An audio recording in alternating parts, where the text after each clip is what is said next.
Bienvenidos a este análisis en profundidad.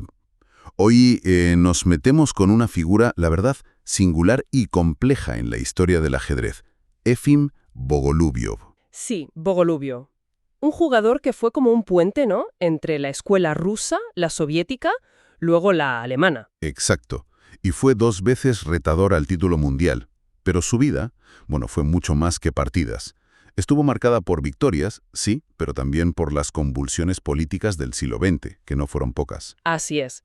Y para entenderlo, tenemos una mezcla interesante de fuentes, biografías, registros históricos.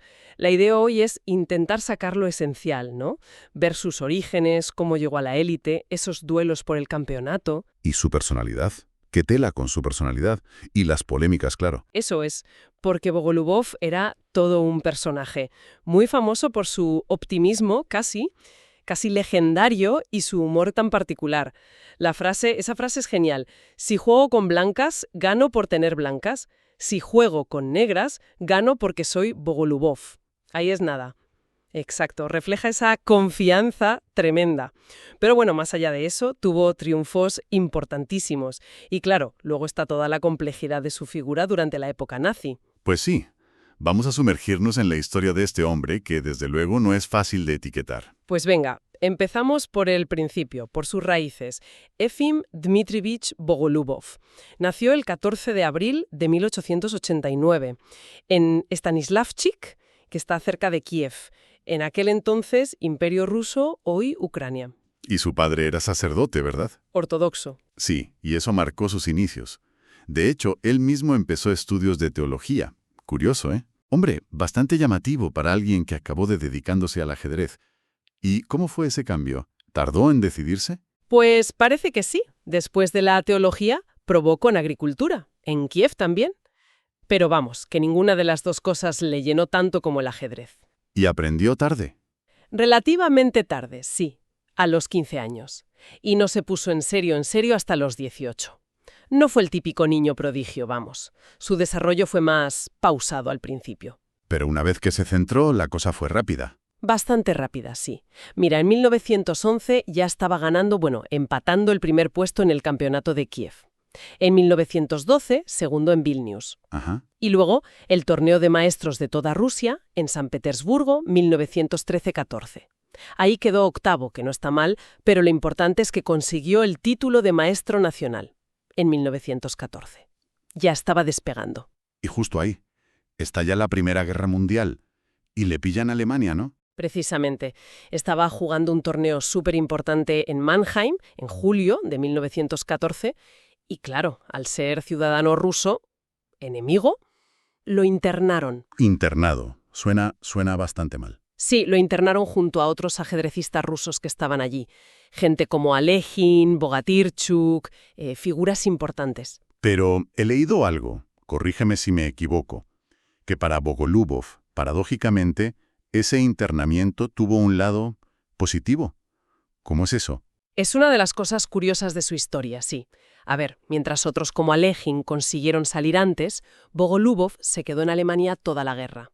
Principalmente en Tryberg, en la Selva Negra. ¿Y qué hizo allí tanto tiempo? Pues jugar al ajedrez. Los propios internos organizaron torneos entre ellos. Hasta 8, dicen algunas fuentes. Y Bogolyubov ganó 5 de los 7 que se jugaron en Tryberg. Él mismo dijo que ese periodo de reclusión fue, en cierto modo, una oportunidad. Pudo dedicarse a estudiar y mejorar su juego a fondo, sin distracciones. O sea que esa estancia forzosa en Tryberg fue como una escuela intensiva de ajedrez. Y parece que no solo para el ajedrez, ¿no? No, efectivamente. Allí también, echó raíces. Conoció a Frida Kaltenbach, una mujer de allí. Se casaron en 1920, tuvieron 2 hijas. Vaya. Y hay una anécdota curiosa. Dicen que Frida, muy práctica ella, usó el dinero de los premios que Bogolyubov ganaba en esos torneos de internos para comprar una casa en Tryberg, que luego les dio ingresos por alquiler. Vamos, que Alemania, y Tryberg en concreto, se convirtió en su hogar. Y claro, al acabar la guerra, con esa base personal y ese ajedrez pulido en esas circunstancias tan raras, su carrera internacional explotó. De forma espectacular, sí. Se consolidó rapidísimo como uno de los más fuertes del mundo. Victorias en Berlín, Estocolmo en el 19, Kiel en el 21, Ganar en Bad Pistian en el 22, superando a Alekhine, fue un hito. A Alekhine. Casi nada. Y en 1923 compartió el primer puesto en Karlsbad, que era un torneo potentísimo, con Alekhine otra vez y con Maroczy. Estaba en la cima, vamos. Y en medio de todo eso, tuvo un periodo de mucho éxito en la Unión Soviética, que se acababa de crear. Sí, fue breve pero muy intenso. Volvió en 1924 y, vamos, arrasó. Ganó los campeonatos soviéticos del 24 y del 25. Era el número 1 allí, líder del ajedrez soviético, capitán del equipo. Pero el momentazo de esa etapa, y quizás de toda su carrera, fue Moscú 1925. Háblanos de ese torneo. Moscú 1925. Eso fue la consagración. Un torneo legendario. Y Bogolyubov quedó primero, solo, por delante de 2 campeones mundiales, Lasker y Capablanca, que era el campeón reinante. Madre mía. Y no solo ellos, ¿eh? También estaban Marshall, Reti, Rubinstein. Ganar un torneo así, contra los más grandes, eso no solo le puso como aspirante claro al título mundial, sino que imagínate cómo reforzaría esa confianza suya tan famosa. El soy Bogolyubov hecho realidad, ¿no? Desde luego. Y ese mismo año, el 25, consiguió algo que es, rarísimo. Sí, un dato súper curioso. En 1925, Bogolyubov tuvo a la vez 2 títulos nacionales. Campeón de la Unión Soviética y campeón de Alemania. Ganó el Abierto alemán en Breslau. Campeón de 2 países a la vez. Increíble. Extraordinario, sí. Casi impensable, refleja esa posición única que tuvo, como dices, a caballo entre 2 mundos ajedrecísticos rivales. Pero esa relación con la URSS, a pesar de los éxitos, se rompió. Acabó yéndose a Alemania para siempre.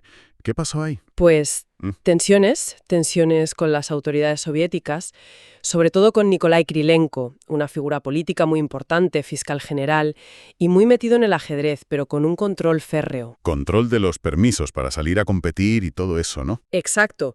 Y Bogolyubov, con ese carácter tan independiente que tenía, pues chocó. No debía ser fácil de someter a la disciplina ideológica. Así que, en 1926, decidió no volver a la URSS. Se quedó en Alemania y en 1927 obtuvo la nacionalidad. Y la reacción soviética fue Dura. durísima. Lo condenaron oficialmente, le quitaron los títulos, lo borraron de la historia del ajedrez soviético durante décadas. Una no persona, un traidor, ruptura total. A pesar de todo eso, su carrera en Alemania siguió a un nivel altísimo. Sí, siguió en la élite mundial. Ganó en Berlín en el 26, por delante de Rubinstein. Y muy importante, ganó en Bad Kissingen en 1928. Ahí volvió a superar a Capablanca. ¿Otra vez a Capablanca? Sí, y también a Nimzowitsch, a Tartakower, demostraba que seguía siendo un rival temible para cualquiera. Esa victoria contra Kaplan en el 28, aunque ya no era campeón mundial porque Alekhine le había ganado, se vio como algo simbólico. Sin duda fue una victoria de mucho prestigio. Ganarle a Capablanca siempre era una hazaña, y consolidó a Bogolyubov como el principal rival de Alekhine en ese momento. Y también por esa época le ganó a Euwe, ¿no? Sí, a Max Euwe. Le ganó 2 matches muy igualados, ambos 5,5 a 4,5, en 1928 y luego otro entre el 28 y el 29. Vale. Y esos triunfos le dieron el título de campeón de la FIDE. Hay que aclarar esto. Era un título que creó la Federación Internacional, pero no era el campeonato mundial absoluto. Ese lo tenía Alekhine, y se jugaba por desafío directo. Entendido. Y claro, siendo el principal rival, acabó retando a Alekhine por el título mundial, 2 veces además. Así es. Tuvo 2 oportunidades de llegar a lo más alto, pero se encontró con una Alekhine intratable las 2 veces. ¿Cómo fueron esos matches? El primero en 1929, jugado sobre todo en Alemania y Holanda. Alekhine ganó bastante claro, 15,5 a 9,5. Ajá. Y la revancha fue en 1934. Ya con el régimen nazi en Alemania, se jugó todo allí. El resultado fue parecido, un poco más ajustado quizás, 15,5 a 10,5 para Alekhine. 2 derrotas claras por el título. Uno pensaría que eso le bajaría los humos. No, pero parece que Bogolyubov siguió siendo Bogolyubov. Totalmente. A pesar de no ser campeón mundial, su personalidad era tan arrolladora que siguió siendo una estrella. Todas las fuentes coinciden. Buen humor, sociable, bonachón, animaba los torneos con chistes, tenía ese aspecto robusto, con su famosa curva de la felicidad, como él la llamaba. Era un personaje. Y un optimista a prueba de bombas. Incluso después de perder con Alekhine, siguió compitiendo al máximo nivel. Muy resiliente. Ya hemos dicho la frase más famosa. ¿Hay otras anécdotas que lo pinten bien? Sí, hay varias. Por ejemplo, sobre estrategia. Decía algo muy gráfico. Tener un caballo enemigo en C6 o K6, como decían antes, es peor que un clavo oxidado en la rodilla. Imagínate. Muy visual, sí. Y luego está esa anécdota un poco de humor negro, quizás. O torpe. Después de ganarle a Tarrás, ya muy mayor, poco antes de que muriera, Bogoyugovo tituló un artículo sobre la partida que mató al doctor Tarrás. Hombre, un poco fuerte. Un personaje, ya te digo. Y también era muy bueno dando simultáneas, contra decenas de aficionados, con mucho éxito. Y en cuanto a su juego, dejó su huella en las aperturas, con la defensa Bogo-India. ¿Qué nos dice esa defensa sobre él? La Bogo-India, que es 1 de 4 C6, 2 C4, E6, 3 CF3 a B4, plus, es interesante. Busca desarrollar rápido el flanco de rey. A veces clava el caballo blanco o lo cambia. Lucha por el centro, pero de forma más indirecta. ¿Encaja con su estilo? Yo creo que sí. Se considera una apertura sólida, pero flexible, que puede llevar a posiciones dinámicas, desequilibradas. Refleja que Bogoyubov era versátil. Era tácticamente muy agudo, le gustaban los sacrificios con compensación a largo plazo, pero también sabía jugar posicionalmente. Dominaba todas las fases. Era agresivo, sí, pero completo. Llegamos ahora a la parte más complicada, su vida en la Alemania nazi. Un tema delicado y donde las fuentes, no siempre coinciden. Sí, aquí hay que ir con mucho cuidado y basarnos en lo que dicen las fuentes. A ver, cuando Hitler llegó al poder en 1933, al principio Bogoyubov tuvo problemas. ¿Por qué? Porque no lo consideraban ario, por su origen eslavo, simplemente. Y según las leyes raciales nazis, eso bastaba para excluirlo. Lo apartaron temporalmente de equipos nacionales, de algunas competiciones. Pero acabó afiliándose al partido nazi, al NSDAP, en 1938. ¿Se sabe por qué? Aquí es donde hay distintas interpretaciones. Varias fuentes sugieren que fue por pragmatismo puro y duro, para asegurar que sus hijas pudieran ir a la universidad. En esa época, si la familia no estaba afiliada al partido, era casi imposible. O sea, una razón práctica. ¿Pero había simpatía real por la ideología? Pues es el debate. Hay versiones contradictorias. ¿Cuáles son? Por un lado está el testimonio de Hans Kromog, un maestro internacional. Él contó un incidente en el torneo de Zandvoort en 1936. Dijo que Bogoyubov insistió en que pusieran una bandera con la esvástica en la sala. Eso apuntaría a cierta identificación, ¿no? Parece que sí. ¿Y la otra versión? La da Fedor Bogatirchuk, otro gran maestro ucraniano que lo conocía muy bien desde el internamiento en Mannheim. Bogatirchuk escribió en sus memorias que Bogoyubov veía las ideas nazis con repulsión y desprecio, y que llevaba la insignia del partido solo por formalidad, por necesidad. Vale, entonces tenemos dos visiones muy distintas. Es importante presentar las dos, claro, sin tomar partido nosotros. Exacto. La neutralidad al exponer lo que dicen las fuentes es fundamental aquí. Esta ambigüedad, en su caso, quizás refleja la presión enorme, los dilemas morales que vivió mucha gente, sobre todo figuras públicas, bajo esos regímenes totalitarios. Claro, las decisiones se tomarían en contextos de miedo, de oportunismo o una mezcla. Es difícil juzgar desde hoy. Muy difícil. Reconstruir las motivaciones exactas es casi imposible. Y durante la Segunda Guerra Mundial siguió jugando. Sí, siguió jugando. Participó en torneos organizados por los alemanes, incluso en territorios ocupados como Polonia. A menudo lo invitaba Hans Frank, el gobernador nazi, que era aficionado al ajedrez. Jugaba, güey. Jugaba como estrella invitada y parece también hacía de traductor, porque hablaba varios idiomas. Sus resultados fueron irregulares en esa época. Ganó torneos fuertes como Berlín 1940 o Radom 1944, pero en otros estuvo más discreto. ¿Jugó algún match? Sí, perdió uno contra Ewe en el 41 y empató un mini-match contra Alekhine en Varsovia en el 43. Y antes de la guerra, como ciudadano alemán, había representado a Alemania con éxito, ¿no? Sí, en los años 30 tuvo actuaciones muy buenas con el equipo alemán. Lo mejor fue la Olimpiada de Praga 1931. Ganó la medalla de plata individual en el primer tablero. Un resultado espectacular, +9 menos 1 7, casi nada. Y ganó varios campeonatos alemanes, 1933, 1935, 1939. Era el jugador alemán más fuerte de la época, sin duda. ¿Y qué fue de él después de la guerra, tras la derrota de Alemania? Pues siguió viviendo y jugando en Alemania Occidental. Ya era mayor, claro, y su fuerza había bajado un poco, pero seguía siendo muy fuerte. Ganó torneos en Lunenburg, Kassel en el 47. Y ganó otro campeonato alemán, ¿no? Sí, el Campeonato de Alemania Occidental en Bad Pyrmont, en 1949.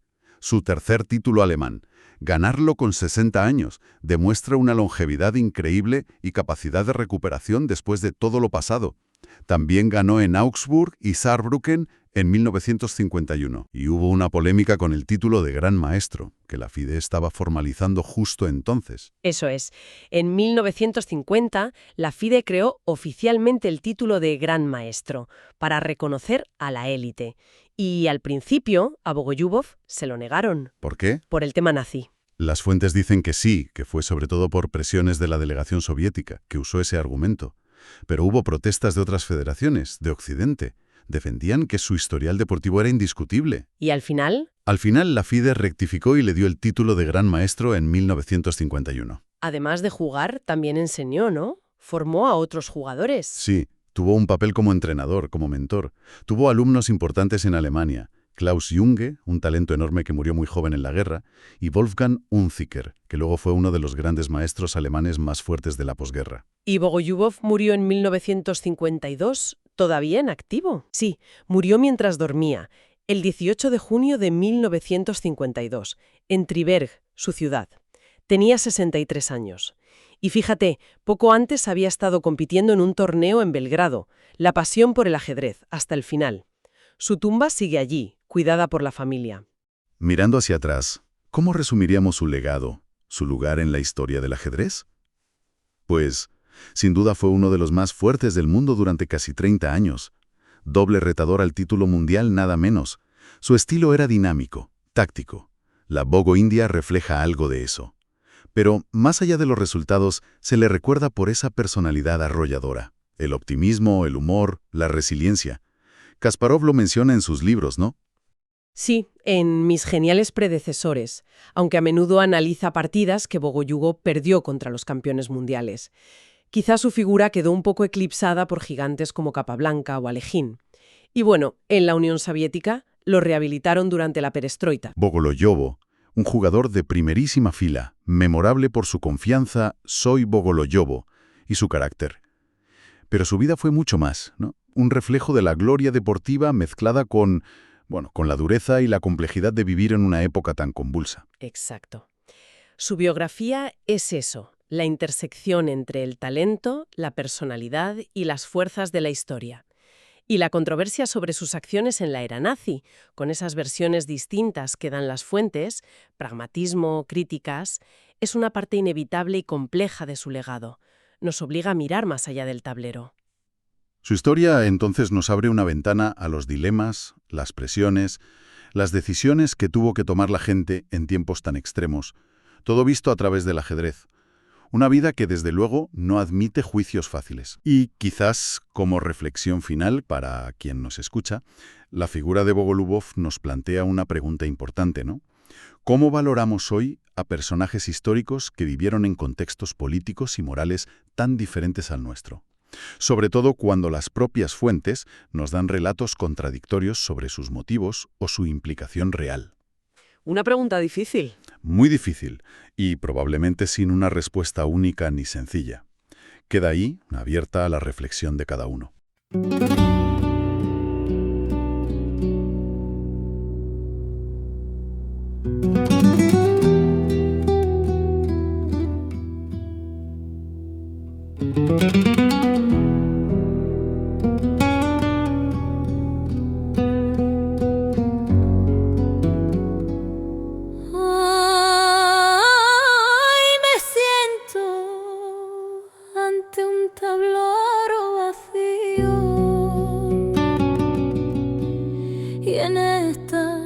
Casillas gastadas, vacías veo o pasar mi vida. nací en una tierra árida y fría, donde el hambre dormía bajo la escarcha y el mundo me dolía. Y en ese dolor aprendí a callar. En el juego encontré mi latido, una forma de respirar sin fe, una trinchera hecha de madera donde mi alma podía.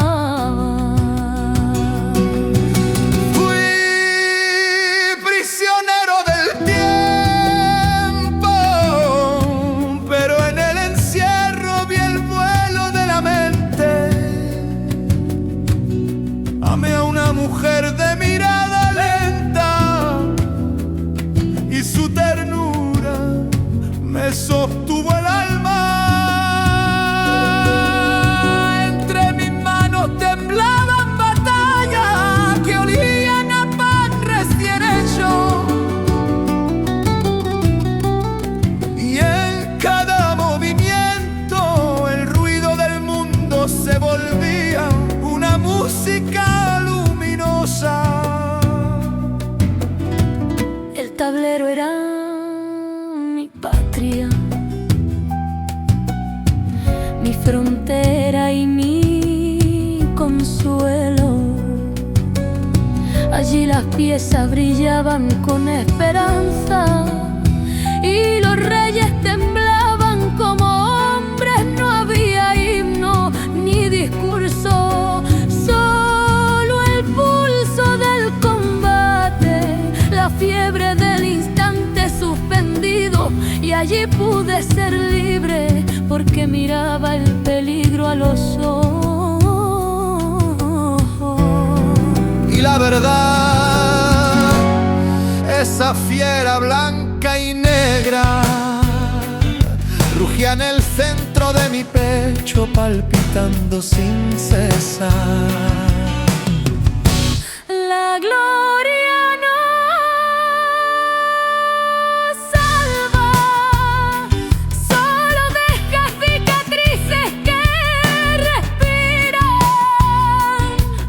jugué contra mi sombra y la reconocí, y en su derrota encontré mi rostro.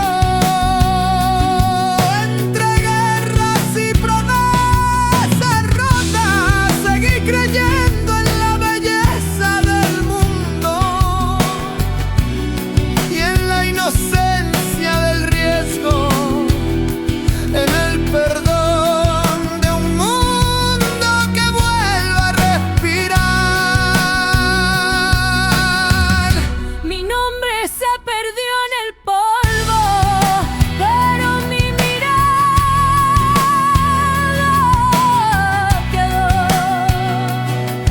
Vigilando un tablero sin bandera, donde aún respira la libertad. Y cuando la tarde se inclina lentamente, una luz vuelve a encenderme, como si el juego siguiera latiendo en las manos eternas de tiempo.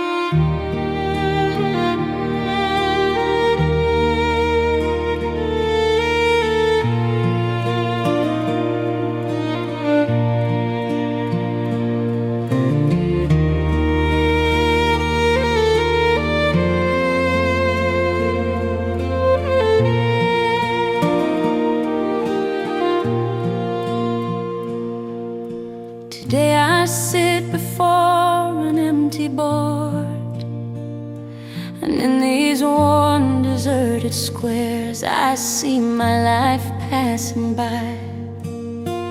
I was born in a barren, frozen land where hunger slept beneath the frost. And the world would ache inside me, and in that pain I learned to be silent. In the game I found my heartbeat, a way to breathe without faith, a trench carved out of wood where my soul could learn to fly.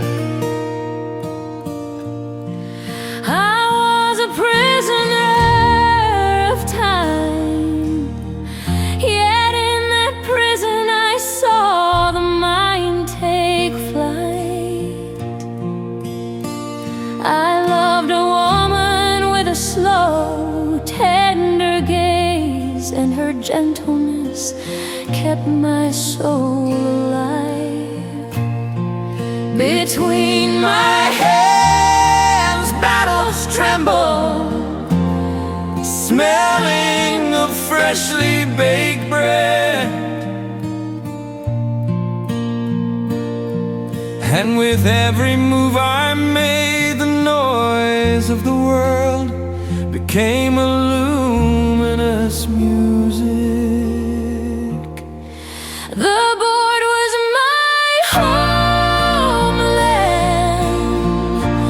my border and my solace. There the pieces shone with hope, and kings trembled like men. There were no hymns, no speeches, only the pulse of battle, the fever of a suspended instant. And there I could be free, for I could look danger in the eye. And truth, that black and white beast, roared at the center of my chest, beating Without rest, glory never saves, it only leaves scars that breathe. I played against my shadow and knew it well, and in its defeat I found my face amid wars and broken promises. I kept believing in the beauty of the world, in the innocence of risk, in the forgiveness of a world learning to breathe again. My name was lost in the dust, but my gaze remained, watching over a board without flags, where freedom still breathes. And when the evening leans softly down, a light begins to awaken in me again, as if the game were still beating in the eternal hands of time.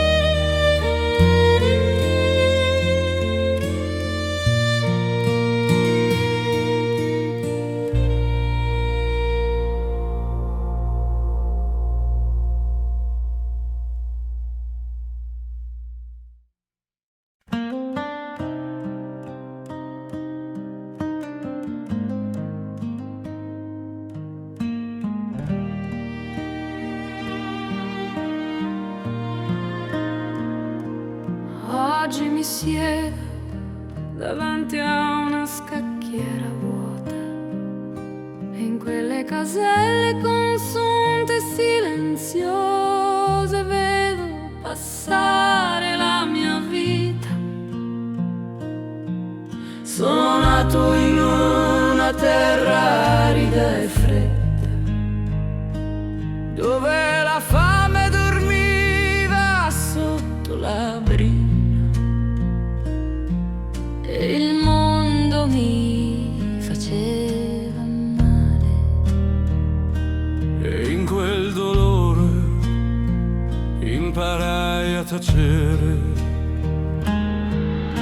Nel gioco trovai il mio battito, un modo di respirare senza fede, Una trincea di legno e silenzio, dove la mia anima poteva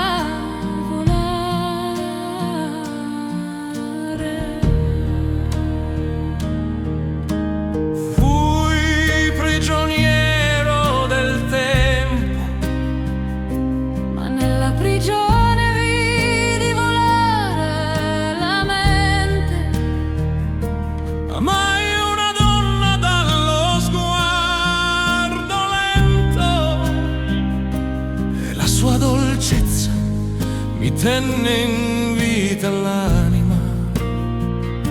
Tra le mie mani tremavano battaglie che sapevano di pane appena sfornato, e in ogni mio movimento il rumore del mondo diventava musica di luce. La scacchiera era la mia patria, il mio confine, il mio conforto. lì i pezzi brillavano di speranza E i re tremavano come uomini, non c'erano inni né discorsi, solo il battito del combattimento, la febbre dell'attimo sospeso, e lì potevo essere libero perché guardavo il pericolo negli occhi e la verità, quella fiera bianca e nera, ruggiva al centro del mio petto senza mai cessare. La gloria non salva, lascia solo cicatrici che respirano. giocai contro la mia ombra e la riconobbi. E nella sua sconfitta trovai il mio volto. Tra guerre promesse infrante continuai a credere nella bellezza del mondo, Nell'innocenza del rischio, nel perdono di un mondo che torna a respirare. il mio nome si è perso nella polvere, Ma il mio sguardo è rimasto a vegliare una scacchiera senza bandiere, dove ancora respira la libertà. e quando la sera si piega dolcemente,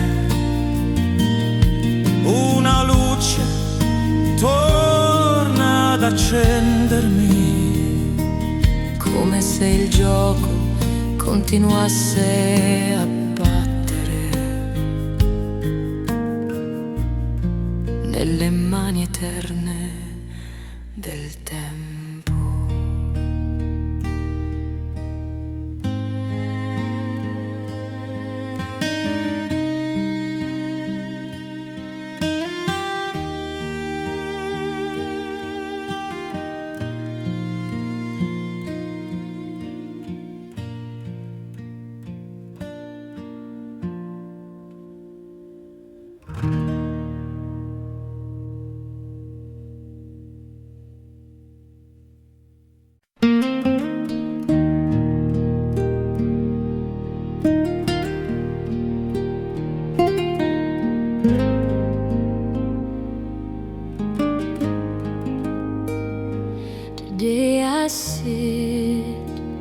before an empty board. And in these worn, deserted squares, I see my life passing by.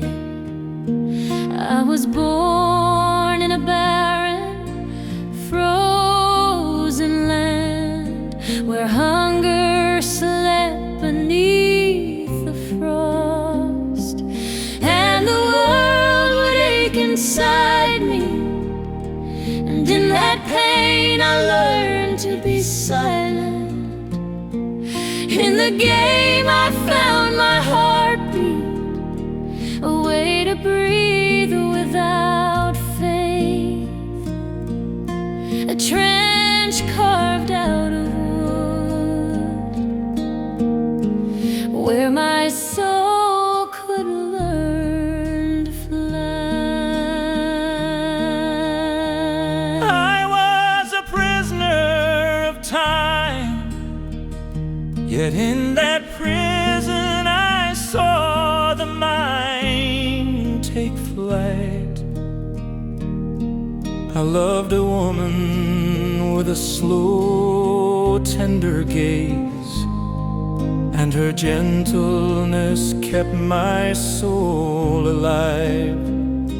Between my hands battles trembled, smelling of freshly baked bread, and with every move I made, the noise of the world became a luminous music.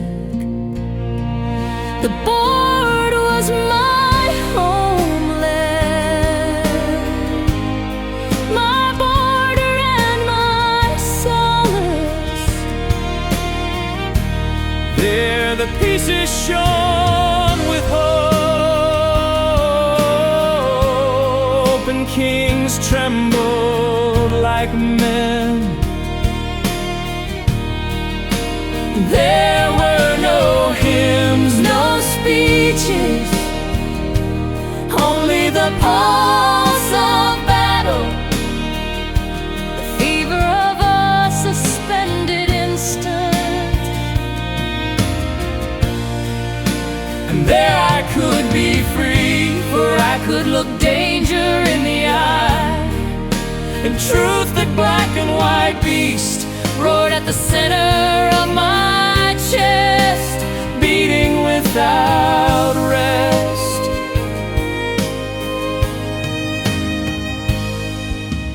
Glory never saves, it only leaves scars that breathe.